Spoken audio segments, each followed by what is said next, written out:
But again, I think the issue is people are looking for a substitute or something to replace The Sims. And I feel like that's very unrealistic. Like, I feel like that's not fair. We haven't seen any like long form gameplay with like actual progression in skills and like kind of like a day to day. Like, we still need to see that before people start saying this stuff. It's a very scary thing. I feel bad for people who obviously been keeping up with Paralives. I feel bad for the Paralives team. These types of people who think like this have this like unrealistic take. And I think it's a very unhealthy way to view things, because we've seen this so many times. People get excited for these life sim games. They start comparing it to The Sims 4, or it doesn't live up to their expectations because there's not enough content, and it's the same loop of people hating on it. And they say these things like, why is this game in early access? Just release it when it's fully done. Like, obviously the Paralive team is going to be taking feedback and trying to improve. And again, we know the team is going to do right by the game. So you're kind of hesitant. There's not enough content. Don't set yourself up for failure. Buy the game and then be surprised that there's not enough content. And then you're like, oh, this game is terrible. Why would you guys release this in early access? How dare you? That's such a weird way of thinking. Again, do you guys think Paralives is going to have the same fate as like Life by You or even Inzoi? Do you think it's going to live up to the hype? Do you think the expectations are too unrealistic? And we still haven't seen like long form gameplay, you know, like with day and night gameplay, like actual progression with the characters. Like, what is a day to day like playing this game, having a job, you know, starting a family, going on dates? Like, we haven't seen that yet. So I feel like it's way too early to kind of be saying stuff like this, like it's going to be The Sims killer.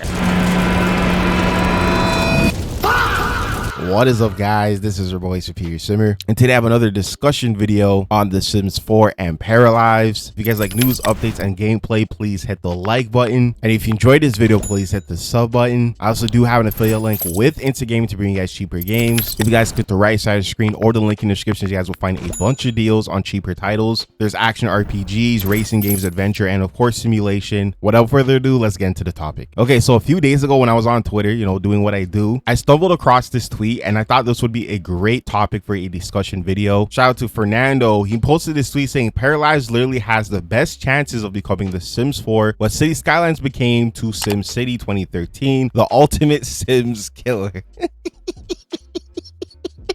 So yeah, it's kind of obvious at this point that Paralives has a lot of pressure, not just as a simulation game, but also from the Sims community. It's no secret that whenever a life sim comes out, the weird ass Sims community likes to compare it to The Sims. We saw this with Life by You, rest in peace. There was a lot of simmers who were basically shitting on Life by You because of how it looked. People said it looked dusty, crusty, and clunky. I don't know why I was trying to make that rhyme. The animations were obviously like smooth. There was a lot of things that Life by You needed to work on. Life by You wasn't perfect. If you've played games besides Sims, you know that early access means that the product is not finished. It's not going to be a complete product. Like, it's going to have issues. And I think a lot of people's expectations on Life by You being like the Sims killer put a lot of strain on the team. I think they're obviously trying to live up to expectations, and ultimately like they just couldn't. That's been a reoccurring thing with like other life sims. They shit on every single life sim that comes out. Inzoi was another perfect example of the whole early access thing. Again, this game actually got to release. I would say leading up to it, there was a lot of hype. We saw so many different creators in the Sim space try this game out, and from first impressions, it looked really good. It was open world. The graphics were super realistic, but overall, you can tell the Inzoi team has a lot of passion. You can tell that they're listening to the players versus like The Sims 4, where I feel like the community will scream into the void to get more like representation. Simple things like just having cars in a game. It sounds like they're listening to us, but it just never happens, or like it just takes years and years. And again, it's not fair to compare the two when it comes to stuff like that, because obviously these things take time to develop. But unfortunately, with this weird ass community, a lot of people were very upset that Inzoi released it in early access. People are like, oh, like it's unfair to charge a game for this much money and then release it and it's not finished. And don't get me wrong, I understand from both perspectives. There obviously are games out there that release in early access. They charge a lot of money and then they never get finished. Like, I know Anthem back then when it came out 2019 was a big discussion. That game obviously wasn't in early access. It was supposed to be a live service game that was supposed to evolve over time, and that never happened. And this was a hyped up game. Like, I'm pretty sure that game was supposed to be a competitor to Destiny. The Inzoi team does not give me those vibes that they're just trying to make a quick buck. Like, you can tell there's a lot of passion behind what they're trying to do, and it is obviously unfair to compare Inzoi to The Sims 4. Again, The Sims 4 has been out for a damn near decade. It has a bunch of base game updates. Like, it's just not really fair to compare. And it's just funny to me because it's like people don't read the fine print. Like, they never advertise this game to be like a full-on game. When you buy the game off Steam, it tells you, hey, this is an early access game, and it says notes. Games in early access are not complete and may or may not change further. If you are not excited to play this game in its current state, then you should wait to see if the game progresses further in development. They're literally telling you like, hey, this game might not even receive updates. Obviously, we know that inZOI is going to continue giving us updates, but that's what you sign up for when you do buy an early access game. And unfortunately, at this point, it's kind of obvious that inZOI still needs time in the oven. It still needs to bake a little bit more. Does it have potential? Does it have a good foundation? Yes. I say these things because now Paralives is like the next game up. It's in the spotlight for a lot of different reasons, and I'm concerned that the Sims community is going to ruin it, man. I feel bad for the people who've been keeping up with Paralives since like, I guess 2020. You know, the people obviously supporting their Patreon. These guys know what game they're getting. They know that Paralives is not going to have that much content during launch, and I feel bad for the Paralives team because there's going to be a lot of pressure, and I feel like these types of people are going to ruin it for other players. It's a little bit different now because a lot of these guys are looking for another life sim. It's not like they're trying to compare it to the Sims, but again, if you're coming from a game that has over 85 packs, it's going to be hard not to compare a game like Paralives. And I don't think Paralives is going to be for everybody. Paralives is obviously inspired by Sims. I've said in the past that it gives me Sims 2 vibes. Even the art style I generally do like. I've heard a lot of people say like with Paralives, when they do add something to the game, it's something that is fully fleshed out. It's something that is done. It doesn't feel like a half-baked feature, basically. And again, I could be wrong, but that's what I've heard,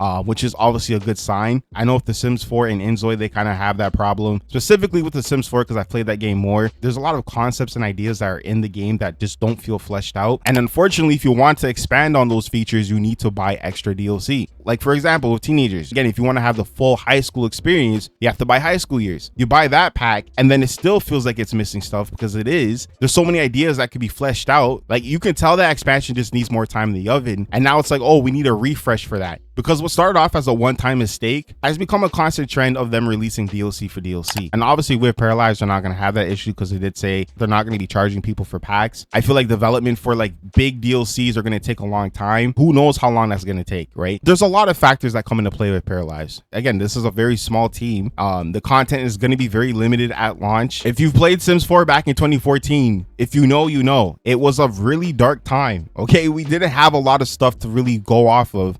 Again, coming from the Sims 4 and previous Sims games, it is going to be very hard for people to adjust to another life sim that's just starting off with not a lot of content. But it is definitely going to be interesting to see how people react to a game like this. And again, I think this whole like Sims killer, like I say that stuff like on my titles and like thumbnails, you know, because I know people are going to get like really upset, but I've never actually said that in videos because again, like the Sims will kill itself at this point. Like I think that's like the running gag at this point. Paralives doesn't have to do anything. Obviously with the buyout going on, this is great promotion for Paralives because people are looking for another life sim to play because they don't want to support the Sims 4. That's a little bit extra to me. I don't know. It's just such a weird thing to say. Like I feel like we still need to see more. I think at this point, people in the Sims community should know what early access is, given everything that happened with inZOI. I would love to hear you guys' thoughts and opinions on this because I feel like we don't talk about Paralives enough on this channel in this community. It's mostly just been about like Sims and a little bit of inZOI, and I would love to hear you guys' thoughts on this because this is a very interesting conversation. But yeah, guys, if you made it to the end of this video, I appreciate you. Thank you so much for watching. This has been your boy superiorsimmer. I hope you guys have a good day and take care.